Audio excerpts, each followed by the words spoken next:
10 জনকে নয়, একজনকে ভালোবাসি। তোর এমন ভালোবাসার প্রতিদান হিসাবে আমি আমার রোস্টিং ভিডিও ছেড়ে দিলাম।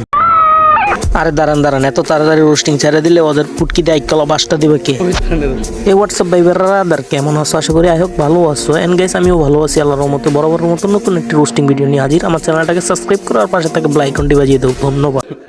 10 জনকে নয়, একজনকে ভালোবাসি। বিশ্বাস করেন রাসেল ভাই, এই শীতের ভিতরে এমন একটা শীত গেছে, আমারে কইছে কত বিয়া করাইতে না। আর এই হালার পুত হালাবো হালাই একটা কম্বল হয়েছে, 2টা মাইয়া লয়ে ঘুমাইতেছে। 10 জনকে নয়, একজনকে ভালোবাসি। তোর এমন ভালোবাসা, তার জন্য একদিন কেন, সারা জীবন অপেক্ষা করতে রাজি। বিশ্বাস করেন রাসেল ভাই, ও বলছে সারা জীবন অপেক্ষা করবো, কিন্তু ভাই একটা দিন অপেক্ষা না করে এক কম্বলের নিচে 2টা মাইয়া লয়ে ঘুমাই পড়ছে। এখন আমার বলতে ইচ্ছা করতেছে, আমাকে তুমি উঠায় না।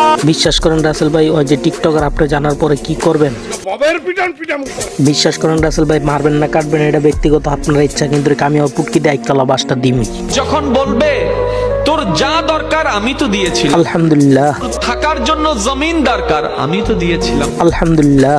তোর নিঃশ্বাস নেওয়ার জন্য অক্সিজেন দরকার আমি তো সাপ্লাই দিয়েছিলাম। কিন্তু রাসেল ভাই, আমার কথা একটাই, এত কিছু জানার পর, এত হুজুরগিরি জানার পর হয় কেমনে পারে এগুলা করতে? বিশ্বাস করেন রাসেল ভাই, যখন আমার বয়স ছিল 12, তখন আমি গোসল করতে গেলে 2টা চাচাতো বোন এসে আমার গাও ডইলা দিত। আর সেম জিনিসটা টিকটকে হয় না। রাসেল ভাই, আমার কথা একটা জানার আছে, ওর ঘরে যেটা থাকে এটা বউ, কিন্তু সুইমিং পুলের ডাকে ওর শালি। স্টাইল আমার, লাইফ আমার, ক্যারেক্টার আমার, সমস্যা পুরো দুনিয়া। বিশ্বাস করেন রাসেল ভাই, সমস্যা পুরো দুনিয়ার না, সমস্যাটা হয়েছে ওর বাপ মা। সেদিন যদি বৃষ্টিটা না হইতো আর যদি ফার্মেসির দোকানটা ঠিকঠাক খোলা থাকতো, তাহলে এই ঘটনাটা আর ঘটতো না। বিশ্বাসের মায় গন্ডগোলের সময় মরিয়ে গেছে। সো ভিডিওটা আছে এই পর্যন্ত। ভালো থাকবা, সুস্থ থাকবা। নেক্সট ভিডিওতে দেখা পাবে। আমার চ্যানেলটাকে সাবস্ক্রাইব করো, পাশে থাকা বেল আইকনটি বাজিয়ে দাও। ধন্যবাদ।